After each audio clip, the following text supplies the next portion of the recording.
옛날에 고집 센 사람과 나름 똑똑한 사람이 있었습니다.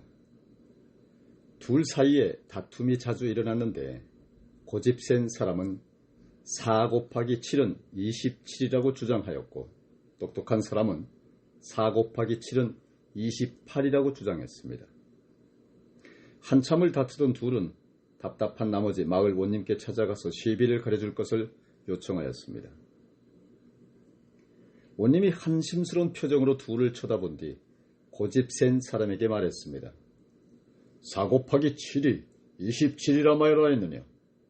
네, 당연한 사실을 당연하게 말했는데 글쎄 이놈이 28이라고 우기지 뭡니까? 그러자 고을 원님은 다음과 같이 선고하였습니다.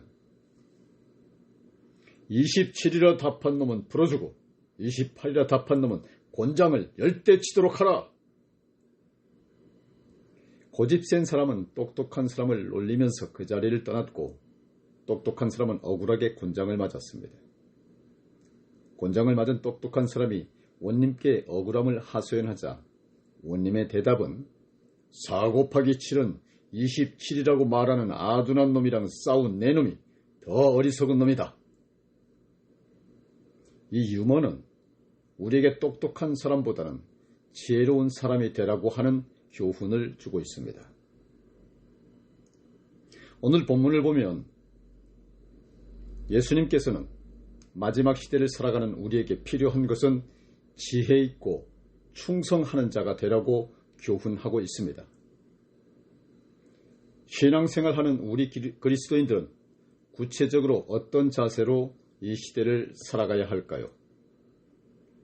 첫째로, 항상 준비하며 봉사하며 살아야 합니다. 허리에 띠를 띠고 등불을 켜고 서 있으라. 35절 말씀입니다. 긴 외투의 허리 부분을 따로 졸라매는 것은 어떤 활동을 위해서 준비하는 것을 가리킵니다. 성경에서는 준비와 봉사를 가리키는 말로 사용합니다. 애굽에서 이스라엘 백성들이 탈출하기에 앞서서 하나님께서는 유월절을 지키는 방법 중 하나로 이렇게 말씀하셨습니다. 출애굽기 12장 11절로 말씀입니다. 너희는 이렇게 먹을지니 허리에 띠를 띠고 발에 신을 신고 손에 지팡이를 잡고 급히 먹으라. 이것이 여호와의 유월절이니라. 특이한 것은 예수님께서는 마지막 때의 사건을 이야기하실 때에 유월절 때와 같은 긴급한 자세를 요구하고 있는 것을 보게 됩니다. 외출을 나간 주인이 언제 돌아올지 모르기에 청지기는 허리에 띠를 띠고 등불을 켜고 서 있듯이 마지막 시대를 살아가는 성도는 주님의 강림이 언제 이루어질지 모르기에 허리에 띠를 띠고 등불을 켜고 서 있는 청지기처럼 준비하고 있어야 한다는 그런 말인 것입니다. 그것이 마지막 시대를 살아가는 지혜라고 하는 것입니다. 두 번째로, 주인이 올 것을 기다리는 청지기처럼 살아라 라고 하고 있습니다. 36절 말씀입니다. 지혜로운 충성된 청지기는 주인이 언제 돌아올지 모르니 준비하고 기다리고 있습니다. 36절 말씀 전해드리겠습니다. 너희는 마치 그 주인이 혼인집에서 돌아와 문을 두드리면 곧 열어주려고 기다리는 사람과 같이 되라. 주인을 기다리는 청지기처럼 마지막 시대를 살아가는 우리들은 주님의 오심을 기다리는 자가 되어야 합니다. 오래전에 하치 이야기라고 하는 영화가 많은 사람들에게 큰 감동을 주었는데요. 그 영화는 일본에서 실제로 있었던 하치라는 개의 이야기를 미국에서 리차드 기어의 주연으로 리메이크한 작품입니다. 그 영화를 보게 되면 파커 교수가 우연히 길 잃은 강아지를 보고 집에 데려와 길렀는데 그 강아지는 주인이 출근할 때면 역까지 따라오고 돌아올 때가 되면 어김없이 그 기차역까지 마중을 나갑니다. 그런데 어느 날 파커 교수가 강의 도중 갑자기 죽게 되지만 그것을 모르는 하치라는 개는 끊임없이 역에서 주인을 기다리는데 파커 교수의 아내는 남편이 죽자 다른 곳으로 이사를 가버립니다. 그래도 그 하치라는 개는 그 먼 곳에서 어김없이 역전 앞에 와서 죽은 주인을 기다리는데 무려 10년간 기다리다가 역전 앞에서 죽게 된다라고 하는 사실입니다. 실화입니다. 우리는 그런 동물을 보면서 많은 교훈을 받게 되는데 어떤 기도 카페를 가보았더니 주님의 강림을 사모하는 어느 목사님에게 성령님께서 동영상을 보라 하는 감동을 주시면서 짐승도 제 주인을 그렇게 기다리건만 한국교회는 나 예수님을 기다리지 않는다라고 탄식하셨다고 합니다. 세 번째로 항상 깨어있는 자가 되어야 합니다. 37절 말씀입니다. 주인이 와서 깨어있는 것을 보면 그 종들은 복이 있으리로다. 왜 우리가 깨어있어야 할까요? 첫째로 주인이 언제 올지 모르기 때문입니다. 38절 말씀입니다. 주인이 혹 2경에나 혹 3경에 이르러서도 종들이 기같이 하고 있는 것을 보면 그 종들은 복이 있으리로다.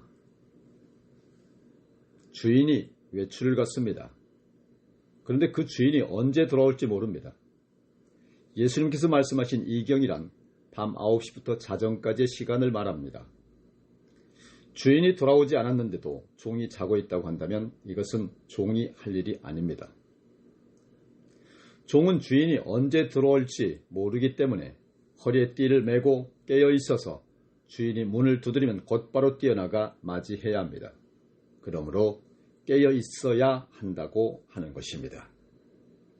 우리가 영적인 잠에 빠져 있을 때 우리 사랑하는 주님이 오신다면 그는 들림받지 못한다는 것입니다. 그렇다고 해서 영적 잠에 잠깐 빠진다고 구원받지 못한다는 것은 아닙니다. 영혼 구원과 들림받는 것은 차원이 다릅니다. 영적으로 깨어 있을 때 주님이 오신다면 들림받지만 영적 잠에 빠져 있을 때 오신다고 한다면 그는 들림받지 못하고 이 땅에 남겨져서 7년 환란을 통과하여 수많은 시험을 통과해야만 한다고 하는 것입니다. 두 번째로 주님이 생각지 않은 때에 오실 것이기 때문에 깨어 있어야 한다고 하는 것입니다. 40절 말씀입니다. 그러므로 너희도 준비하고 있으라. 생각지 않은 때에 인자가 오리라 하시니라. 생각하지 않을 때 오신다고 했습니다. 생각하는 것과 생각하지 않는 것은 그 차원이 다릅니다. 생각한다는 것은 늘 그것에 관심을 가지고 있으며 관계된다는 것을 의미합니다. 주님이 오심을 사모하고 생각하는 것은 곧 주님을 사랑한다고 하는 의미입니다. 예수님께서는 생각하지 않은 때에 오신다고 했습니다. 생각하지 않은 때란 주님을 사랑하지 않는 때를 말합니다. 영적인 어둠의 때를 말합니다. 예수님께서는 그날이 겨울이 되지 않기를 기도하라고 하셨습니다. 마태복음 24장 20절로 말씀하시기를 너희가 도망하는 일이 겨울에나 안식일에 되지 않도록 기도하라. 이 말씀은 실제 겨울과 안식일을 의미한다고 하겠지만 저는 겨울 날씨와 같이 차고 싸늘하게 식어진 인생의 겨울과 같은 신앙 그리고 안식일과 같이 신앙이 쉬고 있을 때라고 이해해도 무리는 아니라고 생각합니다. 전혀 그날을 생각하지 아니하고 주님을 생각하지 아니할 때 주님은 오신다고 했습니다. 지금 교회와 성도들이 그렇게 되어가고 있습니다. 바라기는 우리 참사랑교회 여러분은 깨어있고 준비된 자들이 되시기를 주님의 이름으로 축원합니다. 끝으로 주인의 뜻을 알고도 준비하지 않는 자는 더 심한 고통을 당하게 될 것입니다. 47절로 48절 말씀입니다. 주인의 뜻을 알고도 준비하지 아니하고 그 뜻대로 행하지 아니한 종은 많이 맞을 것이요 알지 못하고 맞을 일을 행한 종은 적게 맞으리라.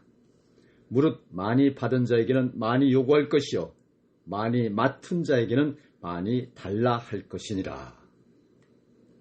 이 말씀은 많이 아는 것이 중요한 것이 아니라 준비하고 행하는 것이 더 중요하다고 하는 것입니다.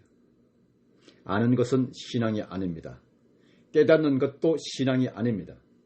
신앙이란, 믿음이란 알고 깨닫고 그것을 믿고 행하는 것을 말합니다. 행함으로 열매를 맺는 것을 말합니다. 주께서 우리에게 요구하시는 것은 바로 이것입니다. 주님이 오실 것을 믿고 준비하고 맡겨주신 일에 최선을 충성을 다하라고 하는 것입니다. 짐 싸들고 한 곳에 모여 있으라는 말이 아닙니다. 또 주님 오실 때가 되었으니 학생들은 공부도 하지 말고 학교도 그만두고 직장도 그만두고 기도하라고 하는 말도 아닙니다. 이 말씀은 주님 오실 때가 되었음을 알고 정신을 차리고 죄와 육신에 매여 살지 말고 세상 정욕을 버리고 주님을 사모하며 경건에 힘쓰고 주님께서 맡겨주신 사명을 감당하면서 살아야 한다고 하는 것입니다. 그래서 주님께서는 마지막 날에 대한 교훈으로 충성하는 청직에 대한 비유를 하신 것입니다. 우리는 누가복음 12장의 구성을 잘 살펴보아야 합니다. 누가는 이 복음서를 기록하면서 12장을 어떤 관점에서 쓰고 있는지를 알아야 합니다. 누가복음 12장의 구성을 보게 되면 첫째로 1절로 21절은 탐욕에 빠진 한 부자에 대한 비유입니다. 22절부터 34절은 세상 염려 근심을 버리고 하나님 나라를 위하여 살 것을 말씀하십니다. 35절부터 48절까지는 충성된 종에 대한 마지막 때의 교훈을 말하고 있습니다.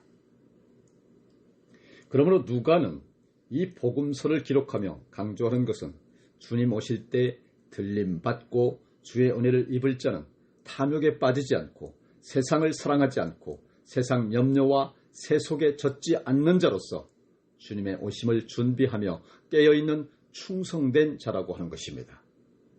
누가는 준비하고 깨어있는 자와 준비하지 않고 잠자는 자를 비교하고 있는 것입니다.